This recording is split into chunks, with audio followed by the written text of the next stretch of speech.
Assalamualaikum warahmatullahi wabarakatuh.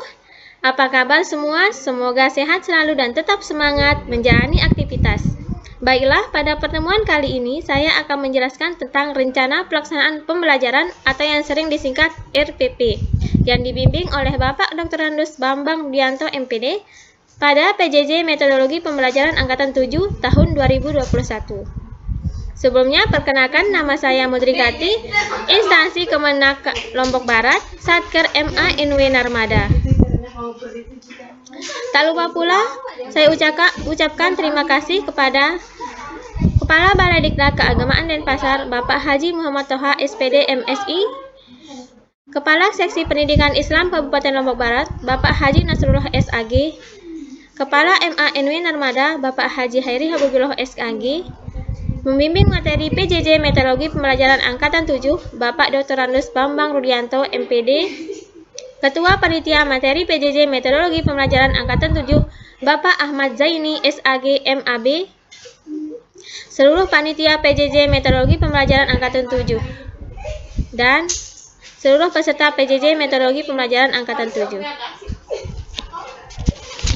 Implementasi kurikulum 2013 membawa konsekuensi guru yang harus semakin berkualitas dalam melaksanakan kegiatan pembelajaran. Mengapa demikian? Karena K13 mengamatkan penerapan pendekatan saintifik 5M yang meliputi mengamati, menanya, mengumpulkan informasi, menalar atau mengasosiasikan, dan mengomunikasikan. Lalu optimalisasi peran guru dalam melaksanakan pembelajaran abad 21 dan higher order thinking skill. Selain itu, sistem pembelajaran abad 21 merupakan suatu peralihan pembelajaran di mana kurikulum yang dikembangkan saat ini menuntut sekolah untuk merubah pendekatan pembelajaran yang berpusat pada pendidik menjadi pendekatan pembelajaran yang berpusat pada peserta.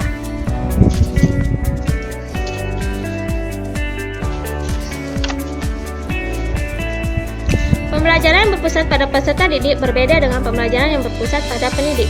Berikut karakter pembelajaran abad 21 yang sering disebut 4C, yaitu communication, collaboration, critical thinking and problem solving, dan creativity and innovation. Demi mewujudkan hal tersebut di atas, maka guru sebagai ujung tombak pembelajaran harus mampu merencanakan dan melaksanakan proses belajar mengajar yang berkualitas. Untuk itu, diperlukan pendidikan yang dapat membentuk generasi kreatif, inovatif, serta kompetitif. Hal tersebut salah satunya dapat dicapai dengan cara mengoptimalisasi penggunaan teknologi sebagai alat bantu pendidikan yang diharapkan mampu menghasilkan output yang dapat mengikuti atau mengubah zaman menjadi lebih baik. Indonesia pun perlu meningkatkan kualitas lulusan sesuai dunia kerja dan tuntutan teknologi digital. Perencanaan dalam melaksanakan pembelajaran yang berkualitas dapat disusun melalui RPP, Rencana Pelaksanaan Pembelajaran. Rencana Pelaksanaan Pembelajaran RPP yang saya susun kali ini yaitu merupakan RPP daring. Sekolah MANW Narmada pada mata pelajaran Biologi kelas 10 semester 2, materi pokok ekologi, submateri pokok perubahan lingkungan, alokasi waktu 4 jam. 1 jam itu 30 menit, jadinya 120 menit dengan 2 kali pertemuan.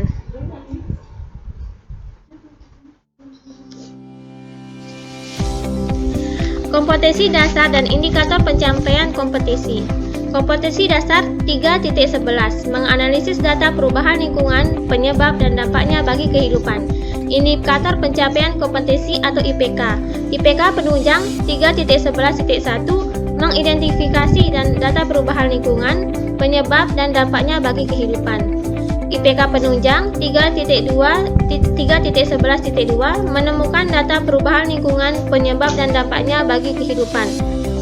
IPK kunci 3.11.3 menganalisis data perubahan lingkungan, penyebab dan dampaknya bagi kehidupan limbah di lingkungan sekitar. Kompetensi dasar 4.11 merumuskan gagasan pemecahan masalah perubahan lingkungan yang terjadi di lingkungan sekitar. Indikator pencapaian kompetensi 4.11.1 melakukan pengamatan tentang masalah perubahan lingkungan yang terjadi di lingkungan sekitar serta merumuskan gagasan pemecahan masalah perubahan lingkungan di sekitar. 4.11.2 menyajikan hasil pengamatan pemecahan masalah perubahan lingkungan di sekitar dalam bentuk learning journal dan dipresentasikan dengan slide PowerPoint dalam bentuk video. Model pendekatan, metode, dan teknik pembelajaran. Adapun model yang digunakan problem based learning dengan pendekatan scientific dan tipek. Metode learning journal, learning sinkronus dan asinkronus. Teknik e-learning madrasah.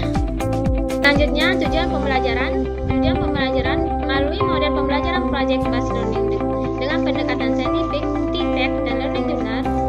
Peserta didik mampu menganalisis data perubahan lingkungan, penyebab dan dampaknya bagi kehidupan, dan menyajikan hasil pengamatan pemecahan masalah perubahan lingkungan yang terjadi di lingkungan sekitar berdasarkan pengamatan secara kritis, kreatif, dan kolaborasi dengan kerjasama dan tanggung jawab yang baik, penuh rasa cinta tanah air dan syukur. Media, alat, dan bahan pembelajaran. Media pembelajaran ada laptop atau handphone, WhatsApp, Google Form, Mentimeter, Zoom Meeting, video pembelajaran tentang perubahan lingkungan. Alat dan bahan, buku siswa biologi, lembar kerja siswa atau LKS. Selanjutnya sumber belajar, buku guru biologi untuk SMA atau MA, dan buku siswa biologi untuk SMA atau MA kelas 10. Selanjutnya langkah-langkah pembelajaran. Langkah pembelajaran pertama, kegiatan sinkronus atau tatap maya. Pendahuluan. Pertemuan pertama, guru membuka pelajaran dengan salam dan mengajak peserta didik berdoa bersama-sama. Guru mengecek kehadiran peserta didik melalui link Google Form yang dibagikan. Kemudian guru mempersiapkan media pembelajaran yang digunakan dalam pembelajaran. Selanjutnya, guru menyampaikan tujuan pembelajaran dan skenario pembelajaran yang akan dilalui dalam proses pembelajaran. Dan yang terakhir, memberikan motivasi belajar kepada siswa selama pandemi. Selanjutnya, kegiatan inti. Sintak yang pertama, orientasi peserta didik pada masalah. Yang pertama, guru menyampaikan pembahasan tentang perubahan lingkungan, penyebab dan dampaknya bagi kehidupan melalui media video pembelajaran melalui aplikasi YouTube. Selanjutnya, guru menentukan tugas pengamatan masalah perubahan lingkungan di sekitar. Dan yang terakhir, guru memberikan pertanyaan mendasar tentang penyebab perubahan lingkungan dan dampaknya bagi kesehatan dengan mengisi pertanyaan melalui Google Form. Sintak yang kedua, mengorganisasikan peserta didik. Langkah pertama, siswa dibagi menjadi 3 kelompok. Siswa mengamati masalah perubahan lingkungan dan penyebabnya sesuai tempat masing-masing kelompok. Hasil pengamatan melalui learning journal dirangkum dalam bentuk PDF atau Word. Hasil pengamatan dipresentasikan melalui video MP4 dengan durasi maksimal 15 menit. Video direkam menggunakan aplikasi Bandicam atau Focus Screen dengan menampilkan slide PowerPoint hasil pengamatan. Batas pengumpulan learning journal adalah 3 hari setelah proyek pengamatan. Video learning journal diupload ke WhatsApp group. Kemudian sintak yang selanjutnya membimbing penyelidikan kelompok. Guru dan siswa menyusun jadwal kegiatan dengan komitmen bersama. Siswa akan melakukan pengamatan sesuai jadwal yang telah dibuat, mencakup di mana tempatnya, kapan waktunya. Kemudian siswa melakukan pengamatan tentang perubahan lingkungan di sekitarnya, penyebabnya dan dampak bagi kesehatan. Selanjutnya, memantau keaktifan setiap kelompok selama melaksanakan proyek dan membimbing jika mengalami kendala dalam pengamatan melalui video call dengan menggunakan WhatsApp group masing-masing kelompok. Sintak yang selanjutnya, mengembangkan dan menyajikan hasil karya. Ini dilakukan di pertemuan kedua. Yang pertama, memeriksa hasil pengamatan setiap kelompok dan mengukur ketercapaian standar hasil. Mengukur ketercapaian standar hasil pengamatan pada masing-masing kelompok dengan menyiapkan rubrik penilaian. Kemudian, guru berperan sebagai fasilitator dan mentor.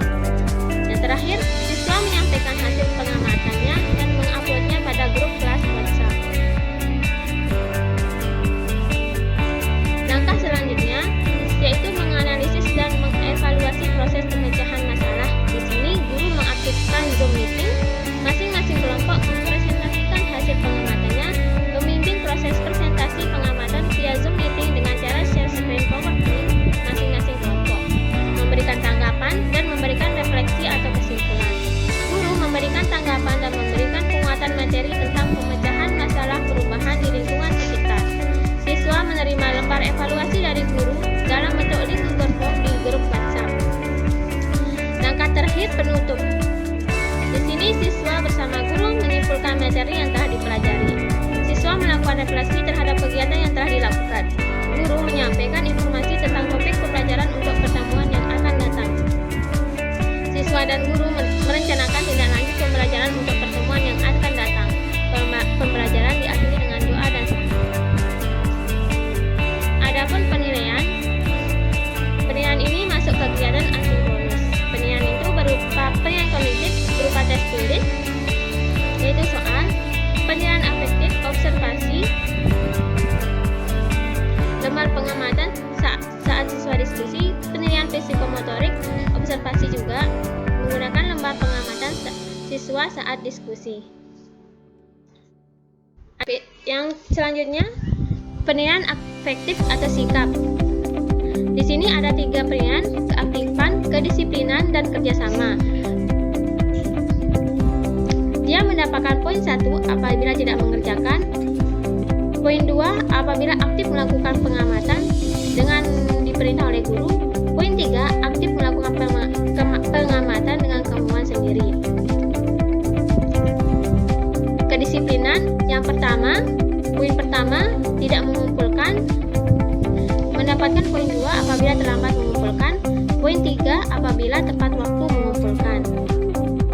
Kemudian kerjasama, poin 1 apabila tidak bekerja sama, poin 2 bekerja sama atau mengambil bagian dalam melakukan pengamatan karena perintah guru, poin 3 bekerja sama atas kemauan sendiri.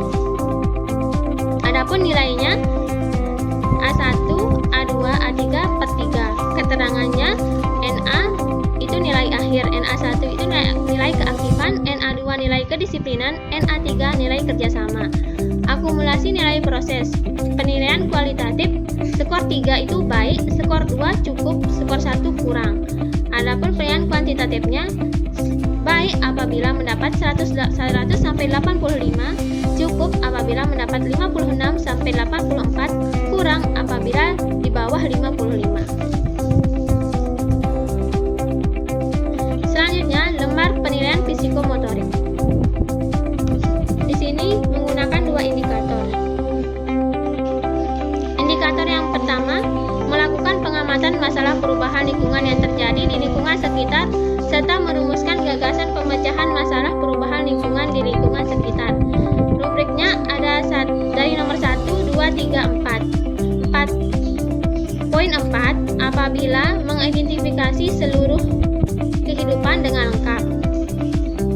Poin 3, apabila mengidentifikasi sebagian. Poin 2, apabila mengidentifikasi sebagian kecil. Dan poin 1, apabila belum dapat mengidentifikasi. Indikator yang kedua, menyajikan hasil pengamatan pemecahan masalah perubahan lingkungan di sekitar dalam bentuk learning journal dan dipresentasikan dengan slide PowerPoint dalam bentuk video. Poin 4, apabila menyajikan video hasil pengamatan pada seluruh data perubahan. Poin 3, apabila menyajikan video hasil pengamatan pada sebagian data perubahan. Poin 2, apabila menyajikan video hasil pengamatan pada sebagian kecil data perubahan. Dan terakhir, poin 1, belum dapat menyajikan video hasil pengamatan data perubahan lingkungan. Adapun cara penilaiannya dengan rumus nilai sama dengan jumlah skor per 8 kali 100. Penilaian kualitatifnya, skor 4 itu sangat baik, skor 3 baik, skor 2 cukup, skor 1 kurang. Penilaian kuantitatif sangat baik apabila nilainya 100 sampai 86 sampai 100. Baik apabila nilainya 71 sampai 85. Cukup apabila nilainya 56 sampai 70 dan kurang apabila nilainya di bawah 55 ke bawah. Sekian dari saya. Assalamualaikum warahmatullahi wabarakatuh.